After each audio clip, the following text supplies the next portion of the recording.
Hey, What's up, my brother? hey, Robert, how is it going? Good, how are you?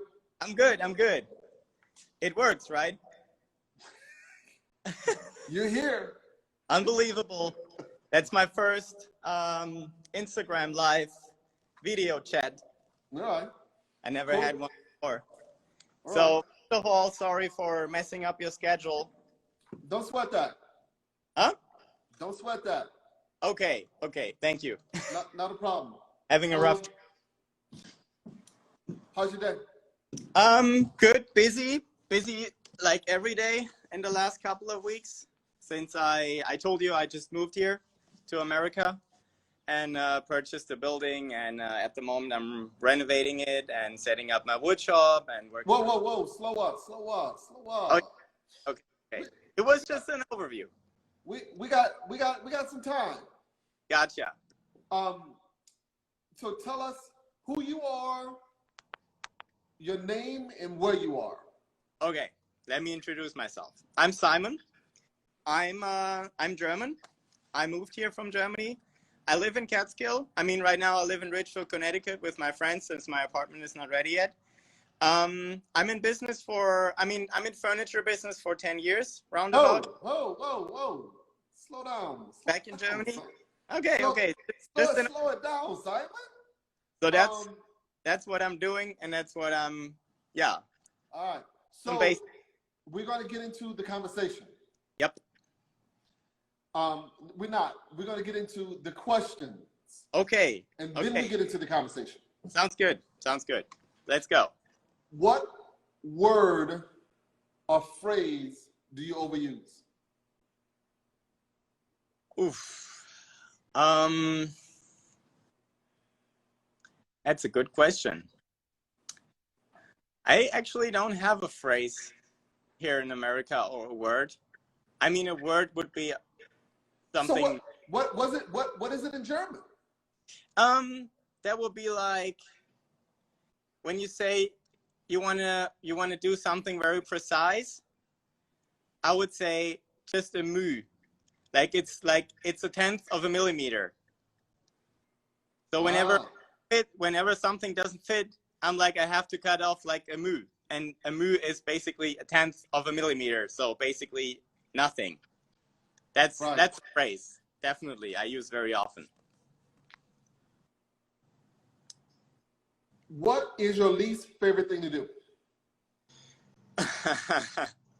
Talking about in my wood shop or in life? In life, I would say paperwork, like taxes and stuff. In life, wasting time with stuff I don't like. And in my wood shop, it would be actually sanding and sanding. I hate sanding. I don't know why, but it's just, I don't know. I have no patience for that. I want to see the finished product once I have put everything together, it should be finished, but not like 3 hours of sanding. I think everybody knows how that feels. What is your most favorite thing to do? Being in my wood shop. I also like to work on cars and like working on historic or classic cars. What kind? Whatever work with my hands, I would say, and my head. So do you own any old cars? Yes, I have some Jaguars, but they are all back in Germany. Yep. 2 daily drivers and 2 restoration projects. How old? 2 are from the 90s. The other 2 are from the 70s. Yep. Okay. Yep. What restoration do you do on those? How much of the restoration do you do? One is full restoration, like body work, motor, everything. So did the motor need to be rebuilt? Oh yeah, definitely. But I'm not doing it. I only do the body work because I like to work with metal, too. So the body work is kind of fun, but electricity and the motor and that stuff, that's a bit too complicated for me, and I don't want to get into it. It's Yeah, that's why I was asking how much of the restoration you did. Right. You're restoring the car, but you're doing the body work. Yes, I would say so. I have to do everything on the car, but the body work I'm doing myself. With everything else, I'm gonna need help with from somebody. Now, doing the body work, do you paint? Um, I would paint it. Yeah. I mean, it's a 10 years project, right? So, especially this car. The other two, I mean, my daily drivers, I did some smaller stuff on them. They were not a big restoration, or not a restoration at all. So I gave them away to do the paint job. But on this one, I don't know what's going to be in 10 years. Who knows? Maybe I get more into paint and sanding than I do it myself. Yeah. Yeah. I collect old Volkswagens and Porsches. Oh, there you go. That's very German. If you Very. ever need parts, I can bring them from Germany. Yeah, they're more expensive in Germany. They are? Yeah. Yeah, because I'm helping a friend. He's restoring his Porsche, and all the body panels are more cheaper over there. Okay. Some what kind of Porsche? It's a 912 from 67, I guess. Yep. Yep. What kind of Porsche do you have? I have a 911 72 Targa. Awesome. And Volkswagen, I have 51, 54. Okay. 69. Nice. Very nice. Yeah, I had 14 at once. Whoa, shit. So you're a car collector, basically. I was. You were. Oh boy. Yeah. I mean, but they are more expensive. Like the Jaguars, even in Germany, nobody is really like a Jaguar collector, so you can get them for a cheap price. And no one's collected 70 Jaguars. The early ones are more. That's true. I mean, the E-Type, stuff like that, yeah. The other ones, maybe in a couple of years. Who knows? Who knows? Who knows? What is the one thing your significant other would want to change about you?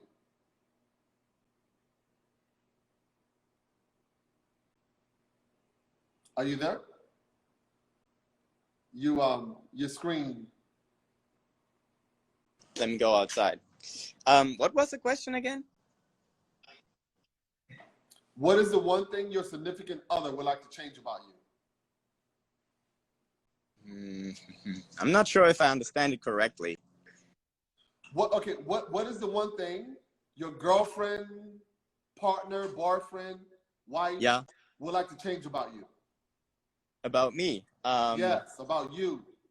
All my ex-girlfriends would have changed that. I mean, I spend all my time in the wood shop or like with my cars, and I try to spend time with them, but that's always a problem.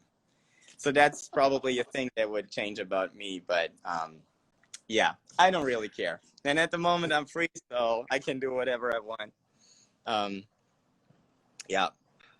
What makes you tick?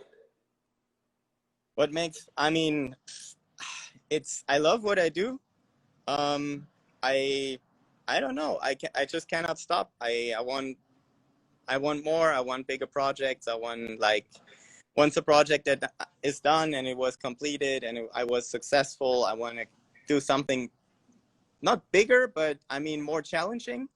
Probably that's the right thing. Yeah. I think that's what. What irks you the most?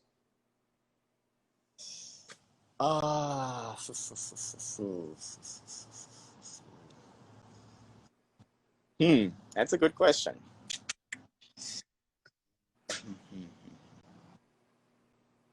Can I answer later?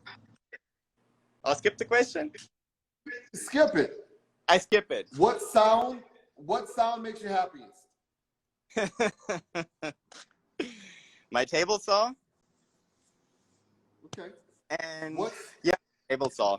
Like all my machines, I would say. What sound bothers you? Some of my machines. It's weird. Okay. Yeah. And I'm very sensitive to sounds. So whatever makes like a melody is fine, but for example, there are certain birds which make the same noises, like, you know what I'm saying? And that's very annoying to me. But besides that, I'm fine. All right. What profession other than your own would you like to try? Oh,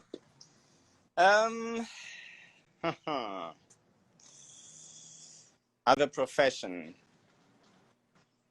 I think I would like to be, I would like to be more into cooking, because that's the thing. I don't want to spend time on cooking. I like good food. I love like the good quality of stuff that I buy, but I just don't have the time, or okay. I'm not. Now, I hope I don't offend you. Yeah. What kind of cuisine or food do you like? I would say pretty much everything. It's I don't have. There's nothing special. Like, I wouldn't say I like German food or Italian or whatever. I like whatever is good and well made, and wherever I know that the like ingredients come from something, like Okay. not from the supermarket or stuff like that. Yeah. Got it. What would you want on your tombstone? On my tools, what? What would you want on your tombstone? Stone. Oh boy, I never thought about it. I mean, so I want to be buried in one of those forests. I don't know if you have them here in America, but back in Germany we have those. You can be buried in front of a tree. So there wouldn't be a tombstone. It would be just a tree, and you don't even have to put a sign. So that's what I want. Nothing but a tree in front of my grave, or on top of my grave. So whatever. What if they cut the tree down? They don't. I mean, yes, if the tree dies, the tree is gone. Lightning strikes it. Huh? Lightning may strike the tree. Some guy may want to cut the tree and make furniture. I never really looked into it, but I have some, like, I know that people got buried in a forest, so that's what I want. All right, you got it. Okay, Good. So now we talk about the conversation. Okay. Your journey. Yes. So let's talk about how you got into woodworking and how you got here.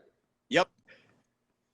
Oh, where do I start? I mean, probably, I lived in a small village back in Germany, almost as small as Catskill. Catskill Village.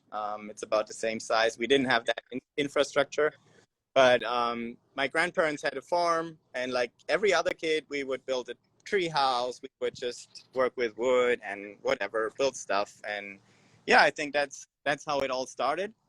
And then when I was a teenager, there was a carpentry in my neighborhood. So I went there, but carpentry in sense of like doing roofs, carports, balconies, stuff like, so more heavy duty than furniture.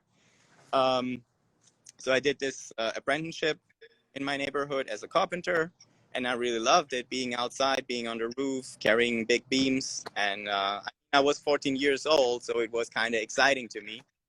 And I think that's how it started. But after the years, I figured out that I want to be like, I don't know, want to work more creative. I did my high school, I went to university, I studied structural engineering. But there was always like working with my hands, doing something. And I would say, yeah, it started in my childhood, and then I just had to figure out what I want to do with the wood. And I ended up being a furniture maker and designer. Yep. So did you go to school for that, or was it something you picked up? I did the apprenticeship as a carpenter back in Germany, the 3 years program, which was actually connected to my university. So it was a dual system. But as I said, it's more, the carpentry in Germany is more like you do the rough construction, not the furniture. So I didn't do apprenticeship, or I didn't go to school for furniture. But since we had to do all those little models of the roofs, like in school for the carpentry, I did all those detail work, and I figured makes a lot of fun to go into details and like, yeah. All right, so how long were you making furniture in Germany before you moved? I started my business 9 years ago, pretty much. That's when I had my first big project where I had to write an invoice and pay taxes. So that's what made me start my business. But that back then it was more like every once in a while. I had to do my classes at the university 2 or 3 days a week. And the other days I did some projects in my wood shop. But still, that's when I started making furniture 9 years ago. Yeah, when I was 21. And what made you move to America? I always loved it over here. I was always like traveling once or twice a year, see my friends in Connecticut, and they were always supporting me and telling me about what's going on here, and that it's hard to find good people, that what I do is special, and I have my specialty sign. Of course, it's more European than American. But my friends are also from Europe, so we had kind of a base. And then 2 years ago, I actually had a chance to do a bigger project, and that made me look into the visa program, or what could I do, or what do I have to do to start my own business here and to be legal, and to start a branch from my German business, and that's what I did. So, how did you get to buying a building? That's a funny story, I would say. So, I started the visa process last year, and during that process, my friends from Ridgefield actually asked me if I would be interested in buying a building in Catskill, because other friends of them had the chance to buy the building right next door, I would say, and the guy who sold the building or the buildings only wanted to sell them together. So they asked me, and I was like, yeah, why not? Let's check it out. And so it was my first time in Catskill. I wasn't really upstate before. I went to Beacon several times, but I've never been to Catskill. And it was pretty much 1 year ago when I got here the first time, and I loved it right away. I mean, the building is awesome. The village is awesome. It's yeah. So I decided. Where are you located? You mean the address, or? Like, are you in the town? Are you downtown? Yeah. Or it's Catskill Village, so it's the village basically where all the other like Leeds and whatever is around it. Yeah, right in town. I mean, Main Street is. I can look on Main Street from here. So when you came, did you have any tools that you brought with you, or you left that and get everything here? I brought a handsaw. But besides that, so what I had to do to get my visa, I had to do some investments, right? So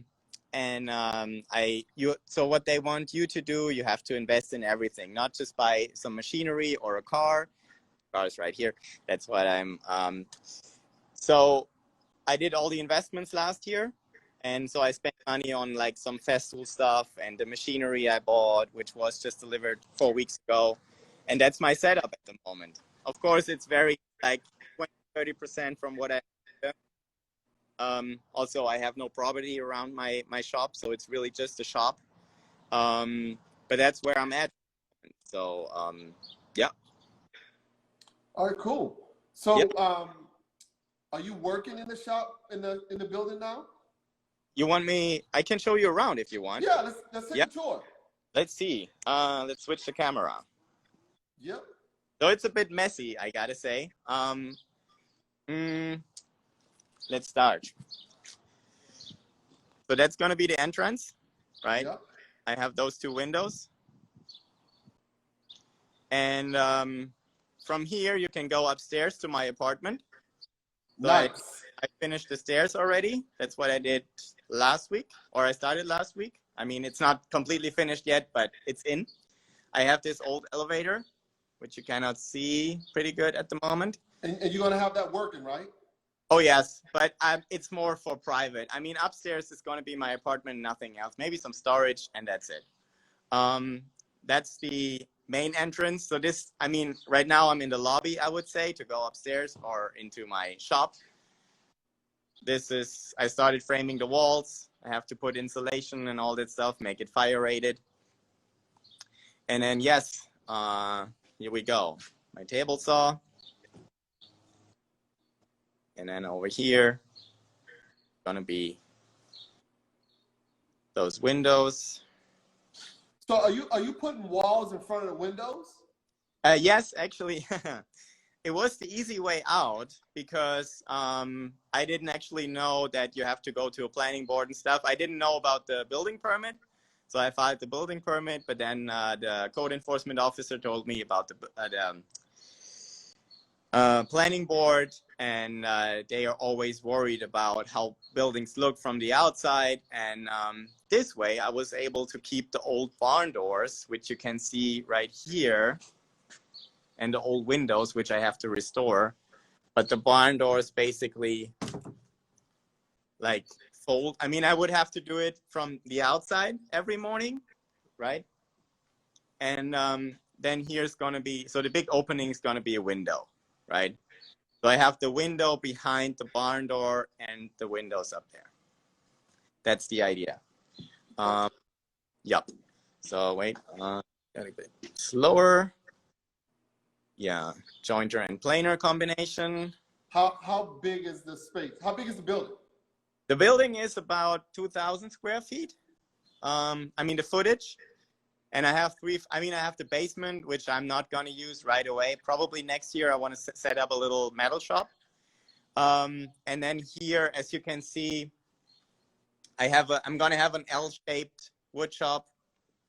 It doesn't look too big on the video, but it's actually not that bad. As long as it's big enough for you to do what you need to do. It is. It is definitely. It's pretty much just I have in Germany, so it should be fine. Yeah, so that's going to be the wood shop, but as I said, it's like I have all those building materials, and yeah, it's a bit messy. Anyway, gonna take the construction. Yeah, I can show you upstairs. It's not my motorcycle, I gotta say.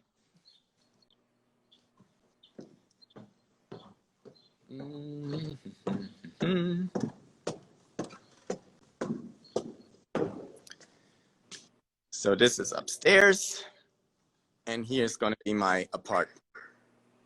Nice. And what I'm gonna do, I'm actually building a second house into this building. As you can see, I'm gonna have a separate roof, kind of. I don't know if you can see, but it's not attached. Yep. It's attached in the middle, but it's not attached to the roof. Yep. Easier to insulate and stuff like that. So yeah, I started on this side, and at the moment I'm working on the other side. And yeah, you can see the elevator and all the mechanics. Cool. Yep, that's what it is. So that's my big project at the moment, where I spend all my money. And yeah, so. Very nice. So where are you going to source your wood? I'm sorry? Where are you going to source your wood? Where do you get your wood from? Can I name places? Is that allowed? Of course. I don't know. You never know. So far I got my wood from White Plains, ML Condon. Yeah, right down the street from me. Oh, that you were in White Plains. I didn't know that. Yeah, well, yeah. Next time my yard is in Hartsdale. Their client. Oh, that's awesome. Maybe I'll stop by next week because I have to go to White Plains. So yeah. Let me switch back. And the other source is in Long Island, Robert's Plywood. Yep. Yep. Because at the moment I'm working on a bigger project. I mean, on my other big project where I make money at my friend's house. And we got some customized teak panels from him. So it started last year. I mean, we ordered them last year and he delivered it I think in April. And since then I got some wood from him. And yeah, those are my two sources so far. So how do you go about marketing? Yeah. I mean, back in Germany, I did like zero marketing. I actually last year I did this house. You know house with C in the end. It's this platform. It's a marketing platform for architects, interior designer, furniture maker, whatever you do. And it's like Pinterest. People go online, but they can connect to you and yeah, or if they want or whatever request. So I did that last year, but it was okay. It's not cheap, but yeah, usually it's social media and mouth to mouth. That's it. Okay. I mean, what else? I mean, I'm not gonna have an ad on in a newspaper or whatever. That's I think a bit. Yeah. Yeah. You know, the situations tell you what direction to move in. Yeah, true. That's true. Yeah. So yeah, we shall see. I mean, so far for this year, I think I'm busy enough with my building and doing some projects for my friends or for friends of them. And yeah, for next year we have to see what's going on. And yeah. All right, cool. So how long are you? What's your timeline to complete your building? My timeline. Let's say it that way. I want to live upstairs, let's say in fall, so September, October, latest November, because I want to go back to Germany for the winter month, for Christmas and like doing some restoration on my cars for like 2 months. So until then, it should be like. How are you like independently wealthy? Why? Because to restore a building, Yep. and if you're not working to make money to Yep. pay for that building, the money has to come from somewhere. That's true. And then to take off for a few months to go to Germany when you may be in the middle of projects, right, means you're not really. I gotta say, I have 2 or 3 projects back in Germany which I couldn't finish, so I'm gonna do the projects too. That's what I gotta say. Right, there we go. Yeah, right. I'm not taking 2 months off. That's what I'm saying. And don't forget, I have my wood shop back there, and I have a property I have to take care of. So. Right, you still got closure. Huh? You still need closure in Germany. Yes, kind of. I mean, I want to see how everything works out in the next couple of months and years. Don't forget, I have a visa. It's for 3 years, and then they're gonna check how I perform. And who knows? I mean, I'm optimistic, and I do whatever I can to get it renewed. But you never know what's going on. So, yep. Okay. We shall see. And, yeah. Okay, cool. So if people don't have any questions, oh yeah. Thank you. Thank you, I would say. That was very interesting, and it was nice to meet you. And thank you for everyone who watched. And we should keep in touch. And once I come back to White Plains, I want to see your shop and what's going on. Yeah, you can check out mine. And as your building progresses, 6-7 months down the line, we can do a progress conversation. That would be great. Why not? I'm in. I'm available. Right. Thank you, brother. Thank you very much. All right. Have a good night. Take care. Good night. Thanks. Bye.